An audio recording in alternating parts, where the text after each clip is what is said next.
cabelo. Caiu a casa. Bora lá, bora lá. Não é aí, pessoal. Também de novo, mais uma semana. Olha aí, pessoal.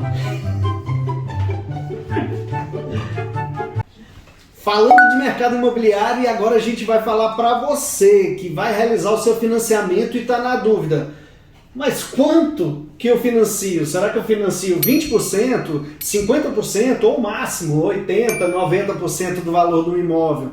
Pessoal, isso é uma pergunta bem frequente que a gente recebe. Mas antes de falar mais a respeito, curte, compartilha e principalmente segue o canal, porque aí você não vai perder nada mais. Ativa esse sininho aí que está na sua tela, que vai valer a pena. Compartilhe com o seu colega que você vai gostar também.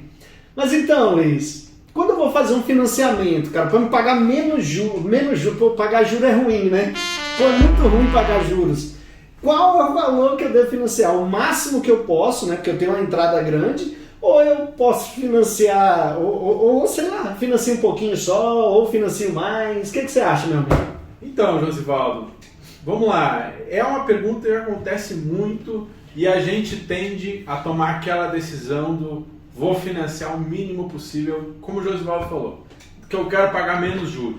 Luiz, tem até pessoas que querem juntar o dinheiro todo. E acaba que passa a vida, o imóvel valoriza, ela não consegue mais, o juro aumenta, ela não consegue mais financiar, porque ela tem uma dor em pagar o juro do financiamento habitacional. Pois Isso é, acontece muito, hein? Pois é, exatamente. E aí, esse comportamento que tem muito comum, ele acaba levando as pessoas a não tomar a melhor decisão para elas. Não tomar a decisão aí que a gente entende que é a mais adequada, que vai dar uma condição de vida e uma qualidade de vida e uma tranquilidade financeira melhor para aquela família, muito por causa do que o Josivaldo falou, eu quero pagar o mínimo de juros possível. Então vamos voltar um pouquinho, alguns pontos que a gente já falou aí em diversos vídeos. O primeiro ponto que a gente tem que ter em mente é financiamento da casa própria no Brasil é o maior e o melhor crédito que você vai tomar. No Brasil, é verdade. O Luiz sempre fala isso. De fato, isso aí, é o melhor e o mais barato. Ninguém está dizendo que você tem que ficar pagando juros, não, pessoal. A gente está dizendo que dentre todas as opções de crédito que você vai tomar para qualquer outra coisa, para comprar carro, para pagar as contas do mês que você se gastou demais, o que for, nenhuma delas vai ser tão barato quanto o financiamento para você comprar o seu imóvel, a sua casa própria, tá, pessoal? Esse é o primeiro conceito. Por que a gente traz isso, pessoal? Você não pode ter medo de financiar o valor que você precisa. A resposta correta é você precisa financiar o valor que você precisa. A gente já vai falar como definir o valor que você precisa, mas você precisa financiar o valor que você precisa, não o valor mínimo que você acha que você precisa. Tá? Por que a gente está falando isso? Porque uma transação imobiliária, né, Josivaldo, ela envolve inúmeros custos. E a gente define esses custos em 3 pontos. O primeiro é os custos da transação em si, né? O segundo é os custos com uma reforminha que vai precisar provavelmente no imóvel, ou se não precisa, você vai querer fazer para deixar ali do seu jeitinho, da sua cara. E o terceiro, quando você muda, os custos mudam, né? Então a gente precisa botar esses 3 pontos na balança aí para definir o valor correto. E assim, de forma simples e rápida, caramba, mudou, simples fato de você gastar mais combustível, ou até menos, em algumas situações. Caramba, agora, o que mais acontece é quando você realiza compra um imóvel, não, ele está impecável. Caramba, Luiz, aí eu quero fazer um escritório específico para mim, colocar armários, colocar móveis planejados. E aí são os custos que você não viu, que você não fez um planejamento. Então, muita gente faz, tá? Mas em via de regra, são custos que estão ocultos. E você acaba dividindo no cartão de crédito. E aí, pessoal, muitas vezes vem uma bola de neve e aí você acaba pegando. É muito comum. A gente aí, eu principalmente que trabalho muito do lado financeiro aí, olhando a situação das pessoas, é impressionante a ocorrência de pessoas que tomam outro tipo de crédito, que é muito mais caro nesse intervalo de 1 ano após ele ter comprado o imóvel. Perfeito. E financiou um percentual baixo, pessoal. Por incrível que pareça, ele tinha condição de financiar mais. Por quê? Errou no financiamento. Então vamos lá. O primeiro que a gente falou, né, Josivaldo? Saber os custos. Custos da transação, pessoal. Tem números lá, mas a gente tem um custo da burocracia, né? Vamos lá. Quando você comprar um imóvel, você vai ter que pagar aquele imposto de transmissão, que em geral é 3% do valor do imóvel, alto. Você compra um imóvel de 500 mil reais, são 15 mil reais que você vai ter que o ITBI, né? Que pagar, o famoso ITBI. Você vai ter que pagar a escritura, você vai ter que pagar o registro de imóveis para registrar essa escritura. E isso aí tudo, pessoal, pode anotar, de 4 a 5% do valor do seu imóvel, com certeza. Você vai acabar gastando. Luiz, aqui eu sempre sugiro, cara, procura um corretor. O corretor de imóveis ele parece ser chato, mas o corretor ele faz isso de forma sistemática. Então, ele vai saber exatamente quais são as custas de transferência desse imóvel para que você leve em consideração o seu planejamento, porque a gente está falando aqui de fato de planejamento. Exato. No momento da compra, né, que começa desde o momento que você está pesquisando, mas no momento que você está ali aprovando seu crédito. Está aprovando o crédito, mas caramba, já sei o valor do imóvel, então meu corretor já me falou aqui que as custas de transferência aqui vai ficar em mais ou menos X. E é esse valor que você tem que evitar dar para o banco. Exatamente.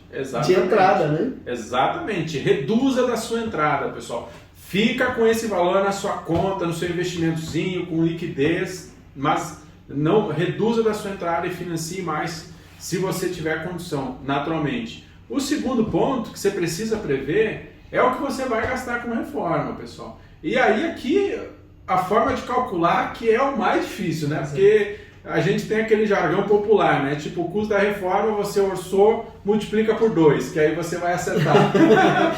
Por aí, com uma margem de erro igual a do Ibope.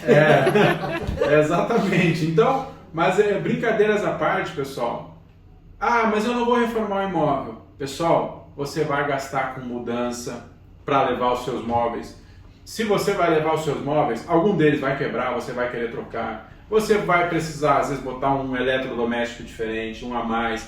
Então a reforma não é quebrar parede só, é todos os custos que você vai ter ali. Você vai comprar uma cama a mais, você vai ter que fazer uma mudança no banheiro, você vai ter que comprar, de repente, sei lá, mais roupa de cama, mais toalha, porque o imóvel que você está comprando tem um quarto a mais. Tudo isso está lá dentro do custo de reforma, você precisa projetar e reduza da sua entrada. Por quê? Porque se você tiver que gastar e pegar outro crédito depois, a gente já falou, né? Porque custa muito mais caro.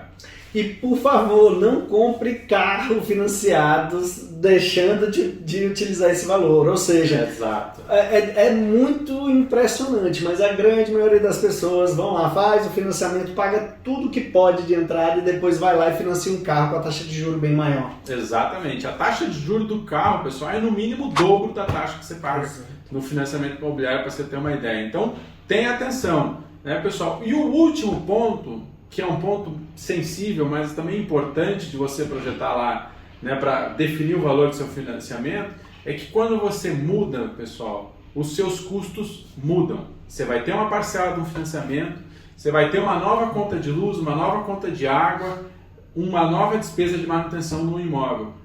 Você pode projetar tudo isso, mas naturalmente, quando você muda, o risco de você errar nessa projeção é grande. Então, qual é a dica aqui, pessoal? Se cabe ali, reserva ali pelo menos 6 meses de despesas mensais que você acha na sua conta com liquidez ali. Por quê, pessoal? Porque se a sua despesa aumentar, você não vai passar o aperto e eventualmente ter que deixar de pagar a parcela do imóvel, ou, que é pior, né? A maioria das parcelas dos imóveis hoje, o financiamento está lá, débito em conta. O que tem lá na sua conta? Cheque especial. Aí a parcela vai lá, debita no seu cheque especial. Aí você simplesmente, em vez de pagar 8% ao ano, começa a pagar 8% ao mês. Né? Então, pessoal, deixa essa reservinha também. Faça conta, né? Peça ajuda para quem conhece, para você projetar bem essas despesas e deixar esse valor na sua conta, reduzir a sua entrada e financiar. Se você foi muito conservador, guardou dinheiro demais, pessoal, você vai um mês lá depois, 2 meses depois, Você vai amortizar, você não vai ter custo de juro nenhum futuro. Você vai ter pago um mês de juros só se você fizer esse movimento um mês depois. Então, nessa hora que você está mudando, é importante você ser conservador e guardar ali a reservinha para esses 3 pontos que a gente falou, né, José? Sim, sim, com certeza. E pessoal, vai acontecendo assim de uma forma que você não percebe, mas você já contraiu o financiamento, já fez ali o valor de prestação, aí depois vem as reformas ali com mais uma prestação sem juros, aí depois vem despesa de cartão de crédito, ou seja, o comprometimento da renda ela fica impossível. Então, se você tivesse planejado melhor, evitaria isso. E mais uma vez, né, cuidado, porque atrasou a prestação de financiamento habitacional, o risco de perder o imóvel ele é real. Né? Você perde mesmo, a gente já falou disso. E é isso, né, meu amigo? É isso aí, né, Josvaldo? Seja conservador, não tenha medo de financiar um pouquinho a mais para você ficar aí com o valor, né, para você dar conta dessas despesas.